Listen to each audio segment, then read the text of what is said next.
শোনো না, কি রান্না বান্না করনি? চুবড়ি চাপা কি সব রয়েছে একটু বলো। রান্না করেছি, মানে সেরকম কিছু নয়, আমার তো আজ রেস্ট, সেরকম কিছু রান্না করিনি। আমাদের ইলিশ মাছ এনেছিল, এই যে ভাজা করেছি, তেল রেখেছি, এই তো। আর এই যে আলু সিদ্ধ, বেগুন সিদ্ধ আর ভাত এই করেছি। আর মেয়ের কলিগ সে খাবার পাঠিয়ে দিয়েছে, বেশ অনেক খাবারই পাঠিয়ে দিয়েছে।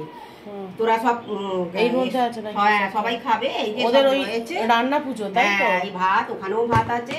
এইসব মা জানো, এই রান্না পুজোটা অনেক ডিস্ট্রিক্টে আর নেই।